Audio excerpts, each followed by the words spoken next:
Welcome back to this already the final segment of today's Price of Business, and I am your host, Kevin Price, talking to you about you and your business. Delighted to talk to Charles Alvarez, and he's with Cornerstone Business Academy. He's a regular on the program. Love what he does, and love the many great guests we've been able to interview, plus the content he gets to occasionally bring, like we're doing today. How are you today, Charles? Doing great, Kevin. How are you? Great. Tell us about Cornerstone Business Academy.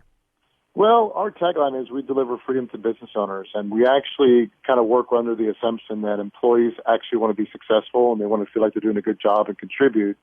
And our job is that if we can free the business owner to work on the business versus in it, we believe that the business will have the capability to grow almost organically. So that's basically our tagline: is delivering delivering freedom to business owners.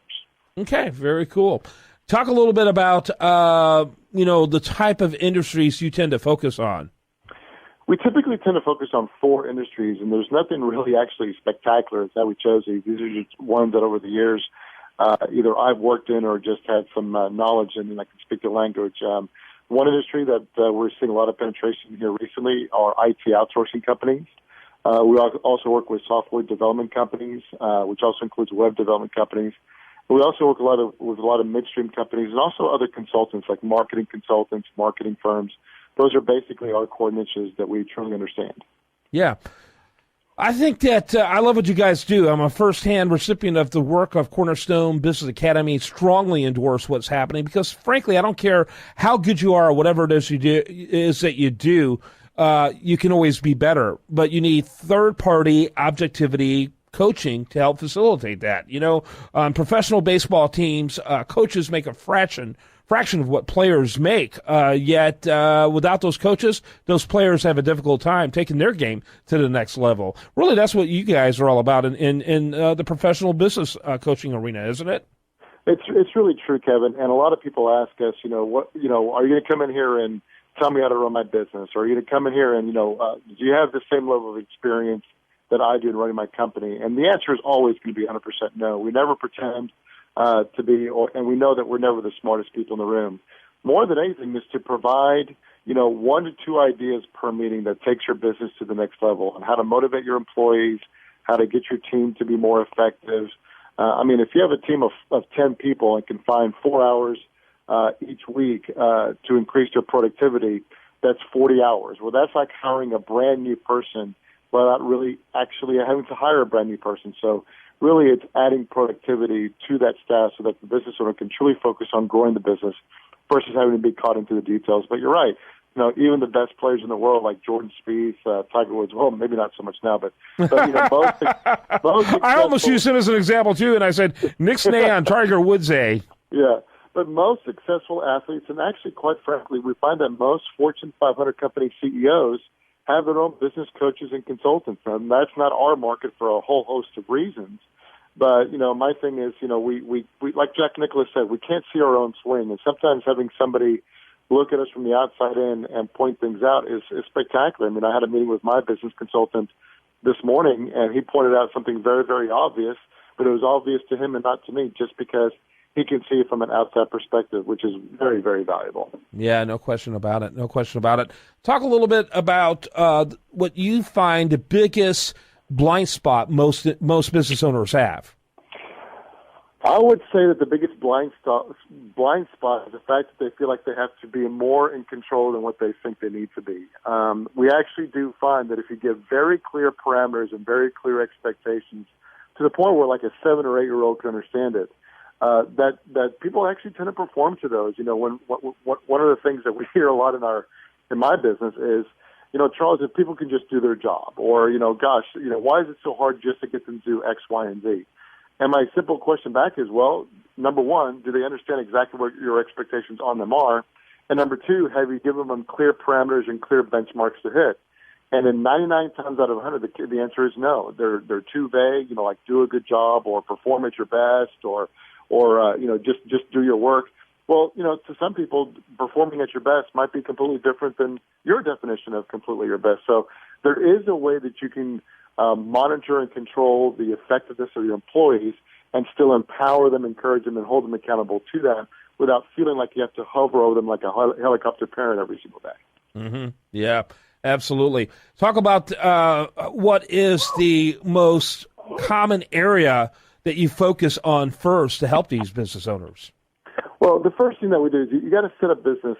Anytime that you're doing business coaching or consulting or just moving a business forward is, because a lot of our clients are busy and they're getting stuck in the weeds and they want to, they're working 60, 70-hour weeks and, they don't see any end in sight. And oftentimes what happens, Kevin, is you lose sight of why you got into business in the first place. So the first thing that we start with is, what are your goals? And not just your business goals as far as revenue and profitability, which is all included, but what do you want your lifestyle to look like? What do you want your work environment to look like? When you actually come to work, what do you want to be doing? What do you not want to be doing? So it's first establishing what is it that you want to accomplish in your business, and how do you want to function inside of that business? Because my thing is this: oftentimes clients come and says, Charles, I just want to get my profits here just so I can sell my business and get out of this. I'm like, okay, well, why? And oftentimes, Kevin, we find that the reason why they want to sell the business is not because of financial gain, although that might be a part of it, but it's really, I'm just so sick of this, so this is my way out. And there actually is another way to do that without having to sell your business, by creating an asset out of your business that works for you versus you having to be there every single day to make sure that that the gears are still running. Mm-hmm. Very good, very good. Talk a little bit about the typical time frames when you're working with a client when you begin to notice changes. We typically start to see changes about 4 to 7 weeks after we start the agreement. And, we realize that people are making an investment. And my personal philosophy is that I like to see a return on my investment as soon as possible. I mean, that's what I expect from, the people that work for me or that are, are vendors to me. So, I kind of put those same expectations on myself. And oftentimes those are very consistent with my clients. But we typically see meaningful results in 4 to 7 weeks. Yeah. How many? 4 to 7 weeks. Yeah, that's pretty amazing, actually. And I guess a lot of it has to do with the size of the company as well. The bigger the ship, the longer it takes to rudder. That's true. That's very, very true. Unless the business itself are those that accept change quickly, and most people don't. So yeah, the larger the organization, the more it takes to actually steer that rudder. But our typical clients have somewhere between 25 and 100 employees, which is a fairly easy ship to move into a different direction. Especially once you get the buy-in of your employees, which is kind of the first step. Is after the leader or the CEO or the founder knows where they want to take it, then our definition of leadership is find out where you want to go, and then bring others along with you in a manner that also helps them accomplish their goals. So once they understand what the vision of your company is and how they can benefit by being part of that vision, that's when you start seeing employee engagement just go up exponentially.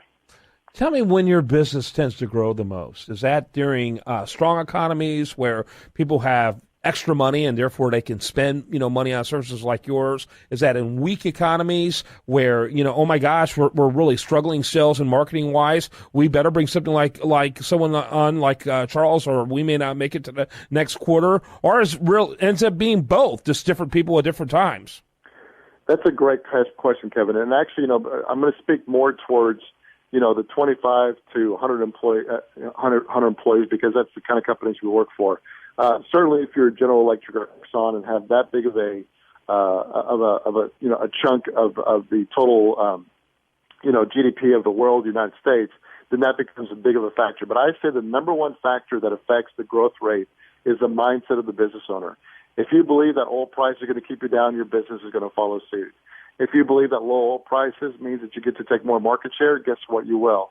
I personally have seen companies grow that are currently in the oil and gas business.